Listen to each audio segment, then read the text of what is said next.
They are giant, majestic, intelligent, and threatening. Orcas that marked history with fatal attacks, unpredictable behavior, and a strength that defies all limits. But what turned these impressive creatures into true killers? Discover below the most shocking stories and attacks of the deadliest orcas to ever pass through Seaworld's tanks. In 1965, a male orca was accidentally caught in a fishing net in British Columbia, Canada. Knowing they could profit, the fisherman called Ted Griffin, the owner of the Seattle Marine Aquarium. Named Nemo, he was purchased for $8,000. News spread quickly, and thousands traveled to see the creature. A film was even produced using the orca itself.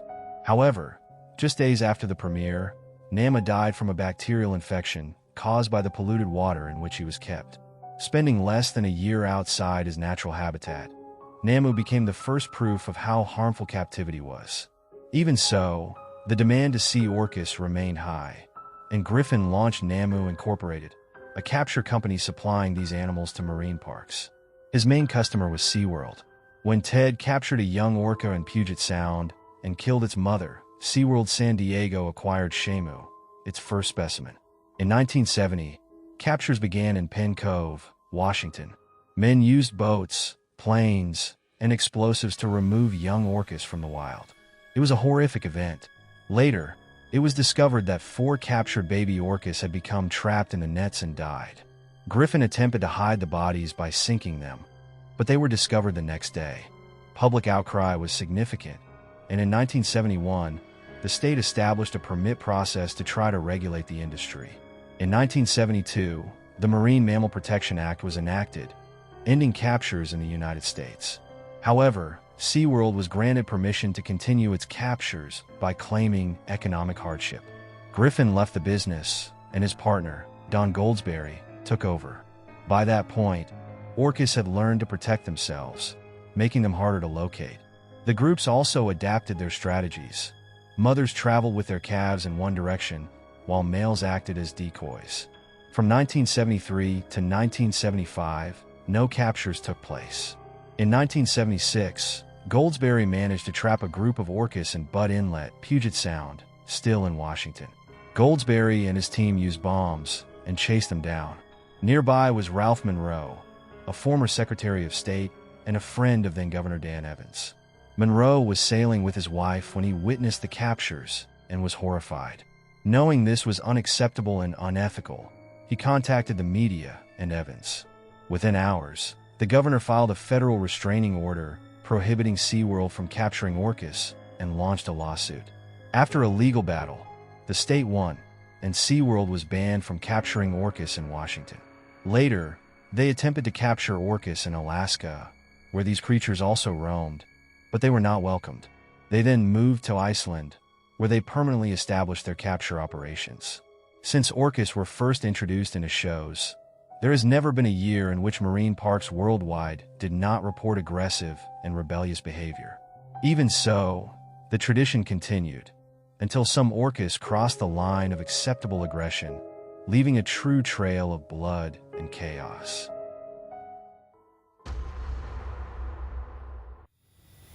On June 17, 1995, at SeaWorld Orlando, a male orca named Keto was born.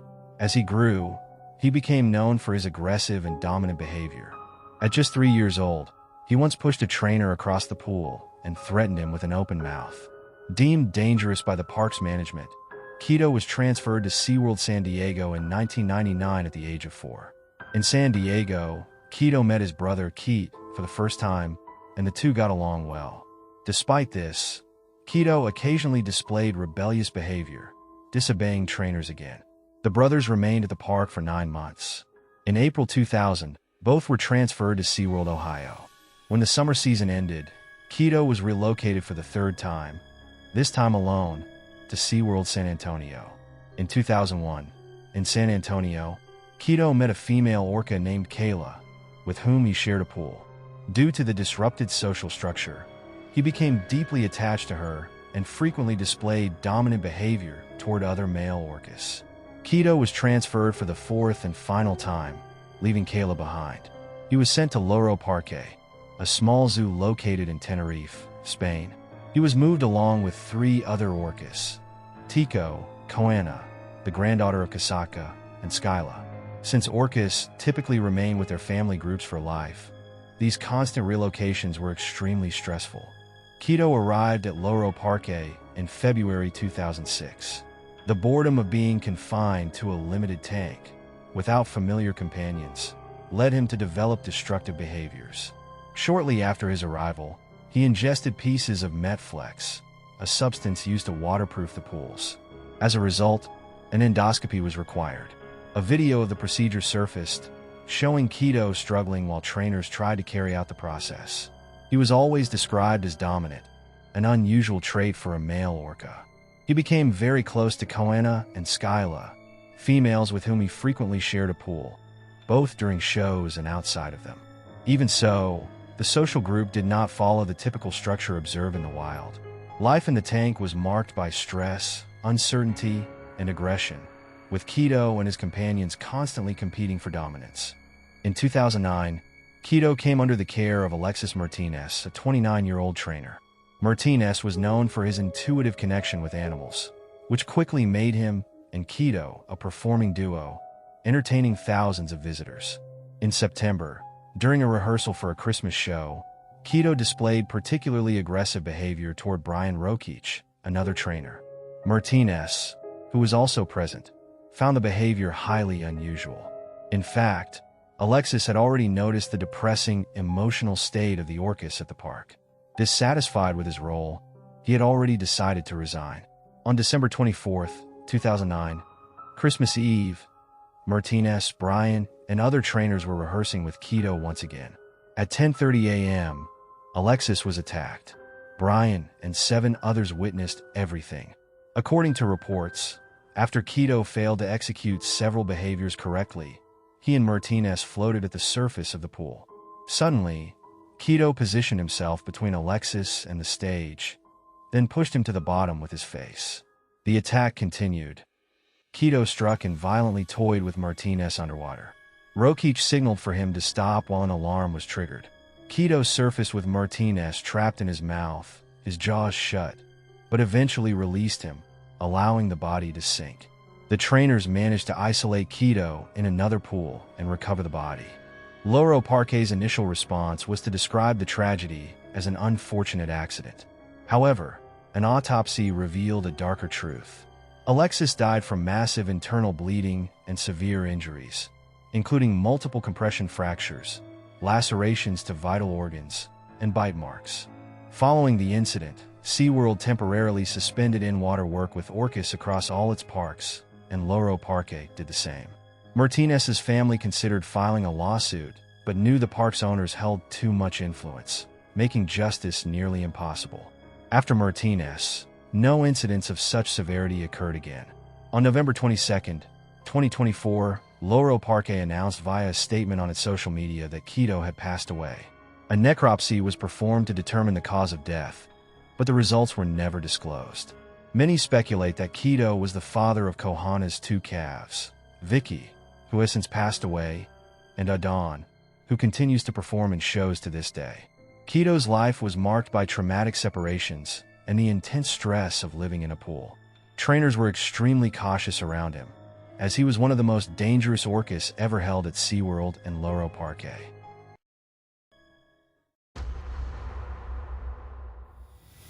In October 1978, a group of Orcas was captured in Iceland, and some were selected for captivity. 2 females were chosen and placed in a sea pen in Iceland, where more captured Orcas later joined them. Shortly after, the 2 females, named Kasatka and Kahana, along with the others, were purchased by Seaworld. They were transported on a cargo plane to the United States.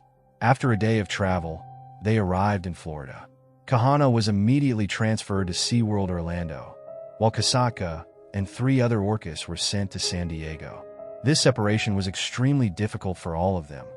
They had first been taken from their natural habitat, and then separated from the temporary environment where they had already started adjusting to one another. In San Diego, Kasatka was forced to adapt to the resident Orcas, Canuck 2, Candavi, Cano, and Winston. With a total of 8 Orcas in the park, overcrowding became an issue. Kasatka, along with Kotor and Canuck, was placed in a pool shared with dolphins, pilot whales, and belugas. Living among so many species, it didn't take long for her dominant nature to become evident. She quickly assumed a leadership role. Soon, reports of trainer attacks began to emerge. Between 1982 and 1984, Kasatka was transferred between Seaworld parks in San Diego, Ohio, Orlando, and San Antonio. In 1990, she was permanently relocated to San Diego. However, the constant moves between parks and the uncertainty of where she would stay caused her significant stress. In her first year back in San Diego, Kasatka began displaying aggressive behavior once again. In 1991, she gave birth to her first calf, Takara. The two were extremely close, and Kasatka cared for her with great devotion. Kasatka quickly reasserted her leadership role among the other orcas. That same year, the first notable incident occurred. She bit a trainer's foot. The following year, a similar incident happened again. Reports of aggression continued over the years until a more serious event occurred in 1999. Park staff decided to separate Takara from Kasatka for a show. While Kasatka was set to perform alongside Kenneth Peters, her most frequent trainer, Takara was placed in a nearby pool. This decision had unexpected consequences. Kasatka became visibly distressed, swimming anxiously. During the show, she grabbed Peter's leg and tried to throw him out of the tank. He was rescued by another trainer before the situation escalated further. The attack frightened several people, but despite this, Peters was not injured, and the show continued, though no one else entered the water. Later, Kasatka was reunited with Takara. In 2001, Kasatka gave birth to Nakai, the first orca calf born through artificial insemination, sired by the male orca Tilikum. A year later, Takara was also inseminated with Tilikum's genetic material and gave birth to Koana, who was later sent to Loro Parque, making Kasatka a grandmother. The four got along very well and often helped each other. Kasatka and Takara maintained a strong bond over the years. However, in 2004, another incident occurred. A trainer was diving in the pool where Kasatka and Nakai, still a calf, were. Kasatka did not like the approach and bit one of the fins the trainer was wearing on his feet. That same year, the family suffered a separation. Takara and Koana were transferred to Orlando. The businessmen behind Seaworld never saw their orcas as anything more than commodities. Kasatka was moved from place to place and separated from her family without ceremony. She had given the park many calves and was only recognized as a valuable matriarch. She later gave birth to Kalia and became one of the most well-known orcas in San Diego. In 2006, Kasatka was about to perform with Peters once again. Since 1999, the two had not faced any major issues or significant confrontations. However, during the show at Sheamus Stadium, Kasatka grabbed Peters' foot and dived with him to the bottom of the tank. They resurfaced less than a minute later, but Kasatka ignored the signals from the other trainers who were trying to distract her. She then dived again with Peters, staying submerged for about a minute. Peters only managed to escape when other trainers intervened, using a large safety net to separate them. He suffered puncture wounds and a broken left foot. The attack was recorded, and the chilling video shows the consequences of handling such a powerful and complex animal. In 2008, Kasatka developed a bacterial infection. She was treated for years and received specific care. Despite this, in 2013, Kasatka gave birth to another calf, Makani, through insemination. Since 2001, the vast majority of orcas at Seaworld that had calves were conceived through artificial insemination, removing any freedom or choice the creatures may have had. Kasatka was forced to produce many offspring. In 2017, her health deteriorated rapidly. She developed prominent skin lesions, became lethargic, and ate less and less. To prevent her quality of life from worsening, she was euthanized on August 15, 2017. Former Seaworld trainer John Hargrove told websites that there is a constant need to administer large amounts of antibiotics to captive orcas in order to make them survive longer. But this weakens their immune systems, leading to painful illnesses and deaths. Kasatka was one of the most well-known orcas. Her aggressive behavior, likely attributed to stress and frustration, marked her trajectory, and although she was never responsible for any deaths, she was one of the most challenging orcas to handle in her youth.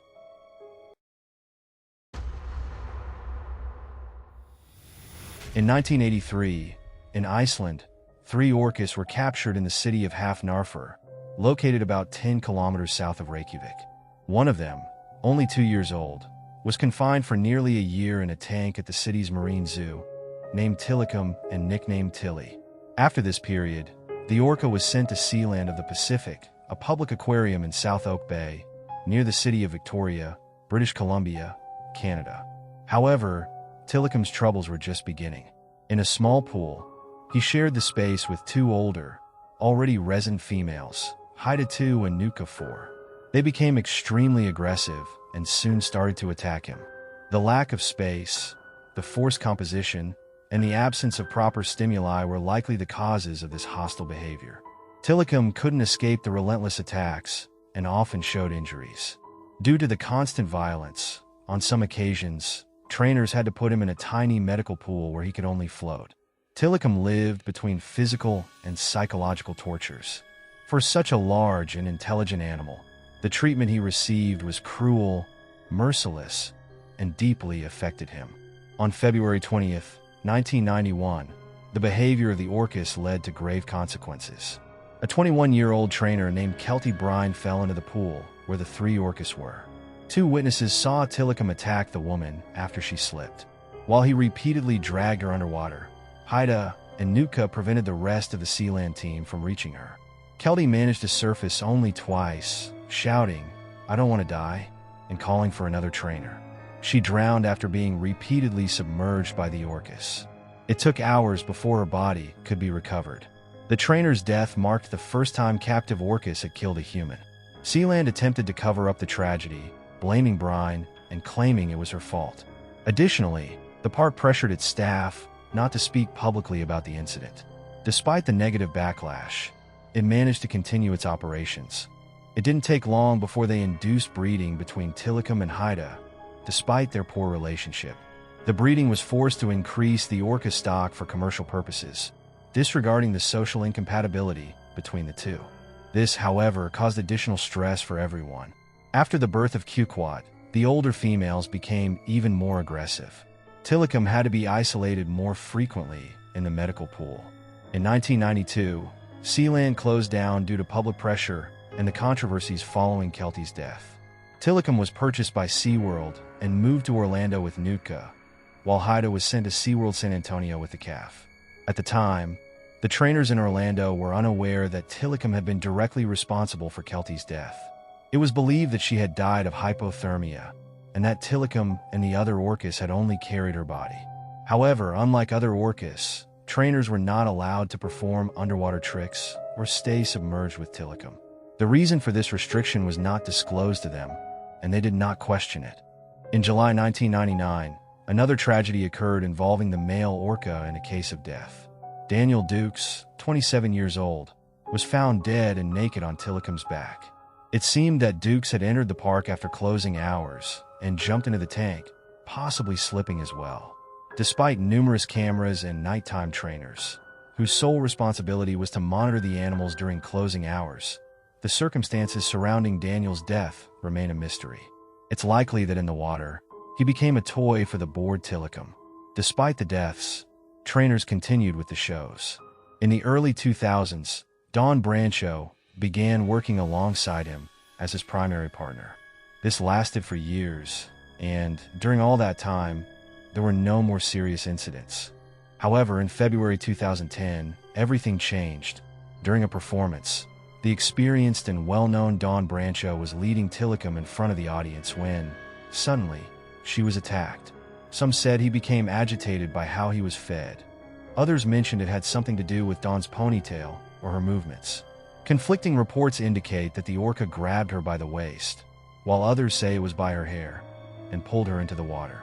The attack lasted about 45 minutes, during which Tilikum dragged her to the bottom and mutilated her. The autopsy report documented blunt force injuries to the torso, head, and neck, along with drowning. Tilikum allegedly severed her spinal cord, bit her arm, and scalped her. Similar to the horrible situation with Kelty Brine, Dawn's body could not be recovered immediately. The incident garnered enormous media attention and intense criticism regarding the captivity of Orcas and the safety of trainers. The park was fined for safety violations and was prohibited from allowing trainers to enter the water. However, these changes were not applied to Seaworlds in other countries, which continued without alterations. Orlando continued to work with Tilikum, but with much more caution. Dawn's death occurred just months after that of Alexis Martinez, who was also her friend. In 2016, the park announced it would stop breeding Orcas in captivity, but it didn't provide any information about the breeding of dolphins and beluga whales. Tilikum died from a bacterial lung infection on January 6, 2017. He had been imprisoned for 33 years, but many of his descendants are still alive. According to Sam Berg, a former SeaWorld trainer, 54% of the Orcas at all park facilities carry Tilikum's genes. To this day, the animals are forced to perform, and in countries like Japan, China, France, Argentina, and Spain, trainers still enter the pools. To the public, the tricks appear beautiful and graceful, but behind them lies a very sad story. The Orcas are confined to pools located a short distance from the sea, condemned to constantly see something they will never have. Keto, Kasatka, and especially Tilikum were the main ones responsible for drawing attention to how extremely wrong and dangerous it is to take these animals from the wild. This also led to the documentary Blackfish, which powerfully explores captivity, with a focus on Tilikum. What happened to these 3 Orcas also happened to others. Of course, they stood out for their aggression, but the treatment they received was standard. Unfortunately, people had to die for some changes to begin, and even then, it seems it wasn't enough.